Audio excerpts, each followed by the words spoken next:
Imagine taking a blockbuster drug, right? Like something to protect your heart and shed pounds, only to wake up one morning with a sudden, irreversible blind spot in your vision. Yeah, that's a genuinely terrifying reality facing a small but very specific group of patients taking, the world's most popular weight loss injections right now. It really is. Welcome to the Deep Dive, everyone. Today we're looking at a brand new, highly impactful report for you. It's from Science Daily, dated May 23, 2026. Right, and the source material is actually based on a massive study published in the British Journal of Ophthalmology, which is provided by the BMJ Group. Exactly. And researchers are essentially sounding this huge alarm. They've found the strongest link yet between the blockbuster weight loss drug Wegovy and a really rare condition that people are calling an eye stroke. Yeah, and this is something the medical community simply cannot look away from, no pun intended. Right, yeah. Because millions of people are either already taking these medications or they're, actively trying to get prescriptions for them. So understanding the actual risk profile is paramount. It's totally paramount. Because when you hear a phrase like sudden blindness tied to a drug that's literally everywhere in pop culture, it's incredibly jarring. Oh, absolutely. It causes immediate panic. So for you, the listener who wants to be well-informed without drowning in medical jargon, our mission today is to look past those scary headlines. We want to unpack exactly what the FDA data reveals. And we also need to understand the biological why, like what is actually happening in the body and how do we weigh these very rare risks against the undeniably massive benefits of these drugs. Okay, let's unpack this. Because before we let the word blindness send us into a total panic, we first need to understand what this condition actually is. Eye stroke is just a colloquial term, right? Right, yeah. The clinical term is ischemic optic neuropathy, or ION for short. ION, okay. Yeah. And to visualize this, think about how the eye gets its nourishment. ION happens when the blood flow to the optic nerve is significantly reduced or even completely blocked off. So it's a vascular issue at its core. Exactly. The optic nerve is so dense and complex, and it relies on this incredibly steady, robust supply of blood to function. When you disrupt that, you're essentially starving the nerve of oxygen. Wow. And the result of that starvation is the sudden, partial, or even complete blindness in one or both eyes, right? Yes, and it happens very rapidly. It's not a slow degradation. I think a good analogy for this, think of your optic nerve like a high-speed fiber optic cable. Oh, I like that. Yeah, its whole job is connecting your eye's camera to your brain's computer.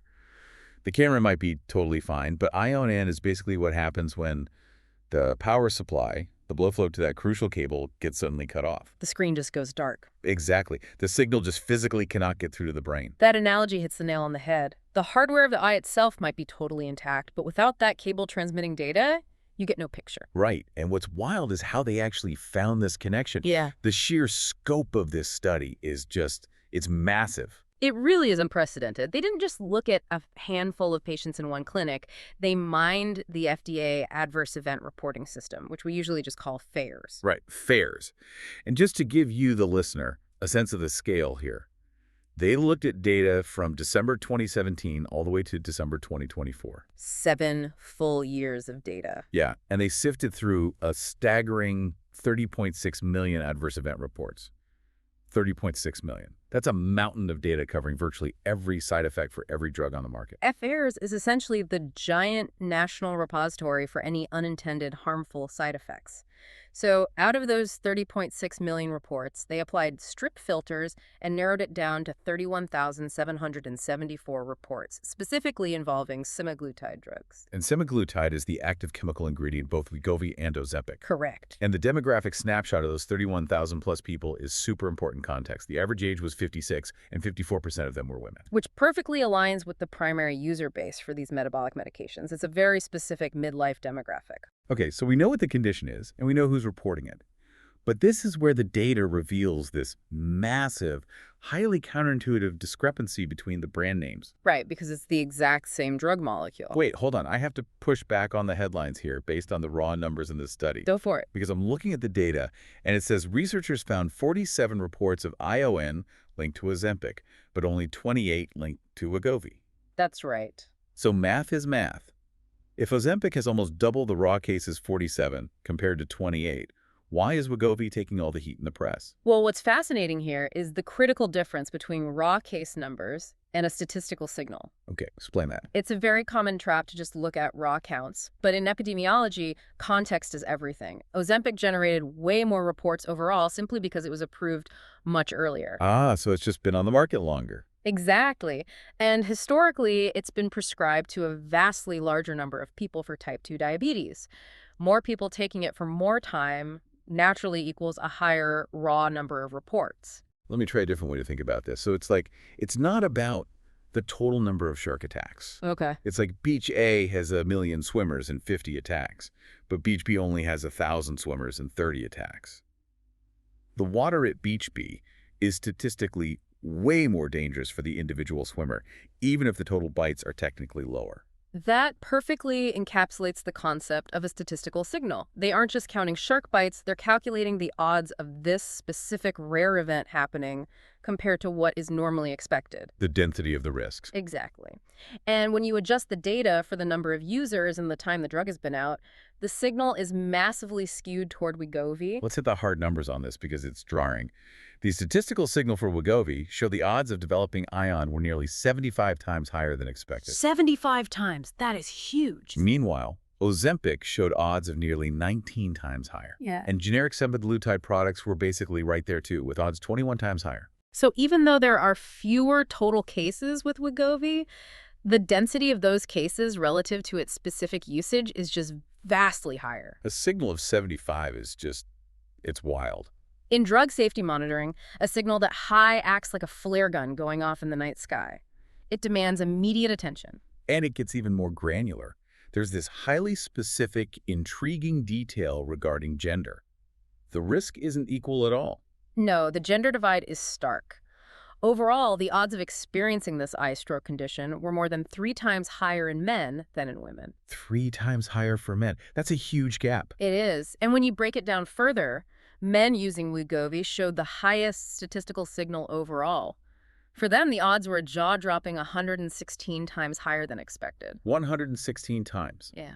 But then for women, the strongest signal actually appeared with Ozempic, not Wegovy. Right, which just adds this massive layer of complexity to the whole situation. Yeah, so if you're a 55-year-old man listening to this and your doctor just handed you a Wegovy pen, your statistical risk profile is wildly different than your wife's if she's taking an Ozempic pen. Even though it's the exact same active ingredient, semaglutide.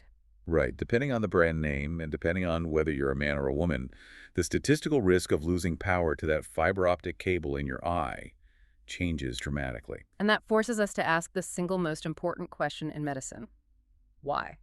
The chemical structure hasn't changed. So if the molecule itself isn't inherently toxic to the eye, Then the delivery method or the dosage must be the culprit. here's where it gets really interesting, because to answer that, we have to look at a third medication mentioned in this study, Rybelsus. Yes, Rybelsus is the daily oral tablet version of semaglutide. Same exact drug, but in a pill that you swallow instead of a shot you give yourself. And according to this massive FDA database analysis, there were exactly 0 reported cases of ION linked to Rybelsus. 0. That 0 is perhaps the most illuminating piece of data in the entire study. It points researchers directly toward their primary physiological hypothesis. Which is? They believe the stark differences in risk come down to 2 interconnected factors: formulation and dose. Walk us through the biology of that. How does a stomach drug, whether it's a shot or a pill, end up talking to the nervous system that controls the blood vessels in my eyes? Well, we have to look at the speed of delivery and the peak concentration in the blood. Injectable drugs act significantly faster than oral medications. Because they bypass the digestive tract. Exactly. When you take a Rybelsus pill, it has to navigate the harsh environment of the stomach and intestines. It's processed by the liver before it hits the systemic bloodstream. It's a slow, steady, highly diluted rollout. But an injection just dumps a concentrated amount right into the bloodstream much faster. Yes. And then there is the dose factor. Wegovy and Ozempic are prescribed at entirely different levels. Right. Wegovy is specifically for obesity, so the maximum dose is much higher, right? Like 2.4 milligrams. Correct. Compared to Ozempic, which is for diabetes and usually peaks at just 1 or 2 milligrams. So with Wegovy, you're hitting the body with a larger amount of the drug very fast, but how does that chain reaction end up starving the optic nerve? The authors outline a hypothesis with 3 main mechanisms triggered by this high, fast dose. First, rapid drops in blood pressure. GLP-1 drugs lower blood pressure, If it drops too quickly from a massive dose, the tiny capillaries feeding the optic nerve might just lack the pressure required to push enough blood through. Like a drop in water pressure so the hose can't reach the garden. Precisely. Second, they point to fluid loss. We know these drugs fundamentally alter digestion. Right, the severe nausea and diarrhea people talk about. Exactly. That causes systemic dehydration and actually reduces your overall blood volume. Which literally means less fluid pumping through the system to reach the eye in the first place. Yes. But the third mechanism is the most complex. The researchers point to potential instability in the autonomic nervous system. The background system for involuntary actions like heart rate. Right, and how wide your blood vessels dilate. GLP-1 receptors don't just exist in your gut, they're in your brainstem and in your blood vessels too. Wait, so when I take a massive injectable dose, I'm not just sending a signal to my stomach, I'm sending a massive signal directly to my brainstem. That is the leading theory. When you flood the system that fast, the brainstem gets a megaphone blast instead of a whisper, Wow. and the autonomic nervous system can become temporarily confused or unstable. That massive signal could cause sudden fluctuations in blood vessels, inadvertently causing a vascular spasm that pinches off the blood supply to the optic nerve. Which perfectly explains the 0 cases with the pill. Exactly. The slow drip of the pill doesn't shock the system or blast the brainstem the way the injection does. In fact, to quote the researchers directly, in contrast, the limited absorption and slower uptake of Rybelsus probably explain the absence of a detectable signal. It's a classic example of the old medical adage. The dose makes the poison. Or in this case, the delivery method and the dose create the risk profile. But, and this is a massive but, if these high-dose injectables carry this risk, how should we proceed? We're living in a world that is rapidly adopting these medications everywhere. If we connect this to the bigger picture, we have to establish some very firm caveats before anyone throws their medication away. Definitely. What are the caveats? The FDA reporting system, FAERS, has profound limitations. First, it cannot determine the actual frequency of ion in the real world. Because it only tells us what has been reported, not the denominator. We don't know how many millions took it without any issues. Right, it's a collection of incidents, not a controlled clinical trial. Furthermore, these reports do not include detailed patient health backgrounds. Oh, so we don't know if that 56-year-old man who suffered an eye stroke also had severe hypertension or sleep apnea. Exactly, or a history of vascular disease. Those compounding factors could already predispose him to eye illness. So while this data shows a strong association, there is no proven direct clinical cause and effect yet. That's a great point, and I'm glad you brought up the reporting system because the researchers also talk about the media effect, which I found deeply fascinating. Yes, the media effect is huge here. Wegovy and Ozempic are constantly in the news. Celebrities taking it, shortages, TikTok trends. So there's this heightened public awareness. And when people are hyper-aware of a specific drug, they're statistically more likely to report side effects simply because they're paying much closer attention to every little ache or blurred vision. Right. The noise around the drug amplifies the reporting. It's a well-documented epidemiological phenomenon. But even with the media effect, and even without the denominator of total users, the researchers argue that a signal of 75 times higher is just too large to ignore. Especially when we look at the trajectory of global health. Yeah. Bringing this back to you, the listener, you have to ask, why does this balancing act matter for the future of healthcare? Because we aren't just talking about a vanity drug used to fit into a dress for an award show. Exactly. We're looking at a genuine global obesity crisis. The source notes that in the UK, for example, 29% of adults are classified as obese, and a staggering 64% are overweight or obese. The sheer number of people facing daily risks for heart disease and joint failure is overwhelming our healthcare systems.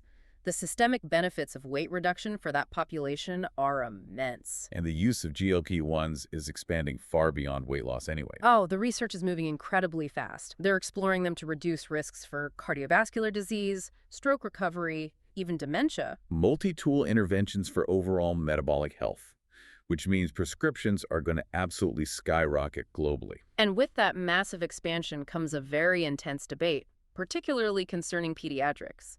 The authors point to a growing discussion about prescribing these to children as young as 12. Giving a 12-year-old a weekly injection to alter their metabolism. Yes. And it's not just about weight loss for kids, it's about altering their metabolic baseline during puberty. The researchers are issuing a stark warning about the sheer duration of use. Because if a kid starts taking a high-dose injectable at 13 and stays on it for 40 or 50 years, We have no idea what the cumulative risk profile looks like. They worry that wider, earlier use could significantly increase the number of these rare eye complications later in life, simply due to half a century of exposure. You're putting a profoundly complex human system under a very specific metabolic pressure for decades. Exactly. But within all of this concern, the study notes one final, mind-bending contradiction. While these injectables might cause this rare eye stroke by restricting blood flow, the exact same medications might actually benefit other eye conditions. The paradox is genuinely striking. There's growing evidence suggesting GLP-1s might help manage age-related macular degeneration and uveitis. Wait, really? How is that possible? It's likely due to their systemic anti-inflammatory properties. The drug might be inadvertently starving the optic nerve of blood on one end, while simultaneously reducing harmful inflammation in the retina on the other. So what does this all mean? We have a drug that can protect your heart, stave off dementia, reduce body weight, and maybe help heal inflammatory eye diseases. But if you take it in a high-dose injection, especially if you're a man, it drastically increases the statistical signal that you might experience a sudden blinding eye stroke. It means we're at a critical juncture in pharmacology. The researchers' ultimate conclusion is a massive call to action. They state unequivocally that these findings warrant urgent, prospective follow-up studies. We can't just rely on self-reported databases like FAERS anymore. Right. We need active, controlled, rigorous clinical monitoring to specifically look at the optic nerve. This data has to guide how these drugs are prescribed and regulated worldwide. To quickly recap what we've unpacked today for you, the raw risk of sudden blindness from ion remains rare. You shouldn't panic or flush your medication down the toilet. Please don't do that. Right.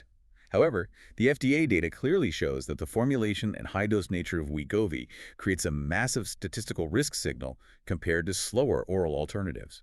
And that risk appears exponentially higher for men. Think back to that fiber optic cable in the eye.